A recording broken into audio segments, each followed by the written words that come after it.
So I'm Mary Elizabeth Hartnett. I often go by my initials, ME, and I'm a professor at Stanford University. I'm a clinician scientist in retina. And I got interested in research at a very young age when I was in high school. I had a very special aunt, Aunt Elizabeth. We would do things together, go out in nature, take walks on creek beds, plant plants. So it got me involved in science early. And then I had an opportunity in high school to apply for a summer program at a cancer institute in Buffalo, New York, Roswell Park Memorial Institute. And that was really my first summer that I spent doing experiments and working in cancer-based studies. This led me to think I wanted to do oncology until I was all the way into medical school, and I realized how much I liked surgery. So I liked the history taking of medicine, and the surgery and ophthalmology seemed like a good fit.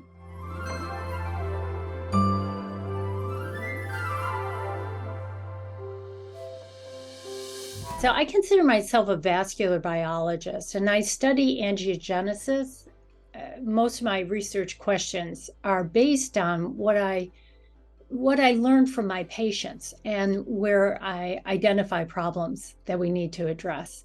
And so I've been very interested in understanding how we can either maintain vasculature in the right compartments within the eye so that, it can provide nourishment, remove debris, or that we can redirect blood vessel growth.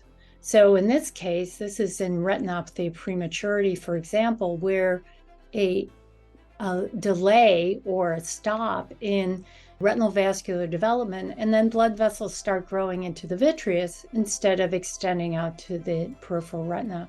And this we've been studying for decades, and we've found several areas in the VEGF receptor 2 signaling pathway in endothelial cells. And we're focusing in that area to be able to extend vasculature appropriately rather than inappropriately into the vitreous.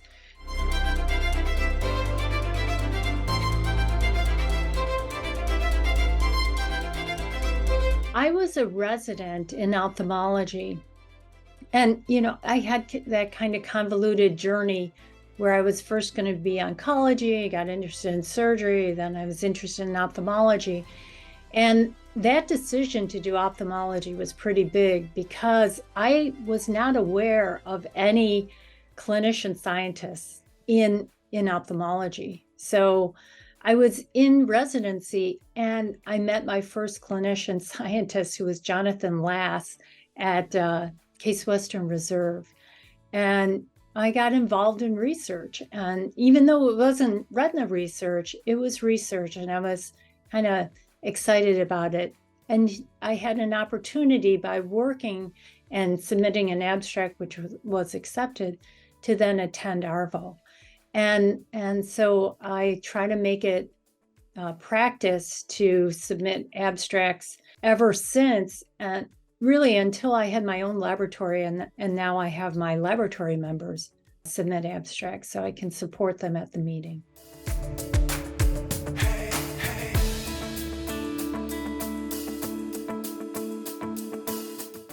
There are these wonderful opportunities to really expand leadership. So there's the leadership development program, for example, and I've been a mentor involved in that several times. And it's when you mentor, it's often, you learn a lot. So it's not only hopefully that we can provide something for another member, but that we gain from it as well. It really is a wonderful relationship. I've had wonderful experiences on the AMPC committee, So I'm in retinal cell biology.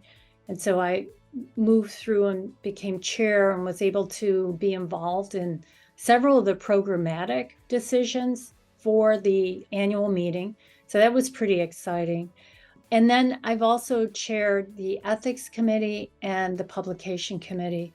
And so these have been just terrific opportunities. The ARVO Foundation, when we have our meetings, I always feel that we can provide so many resources to scientists all over the world who are coming to the annual meeting. So I think that's a highlight.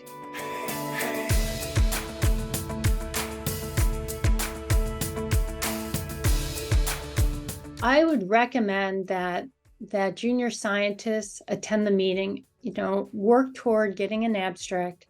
The meeting is quite it's big. So it's always helpful, I think, to have a mentor or someone who can guide them as they go to the meeting. And then I really encourage them to become members of committees and to engage in the committee and participate.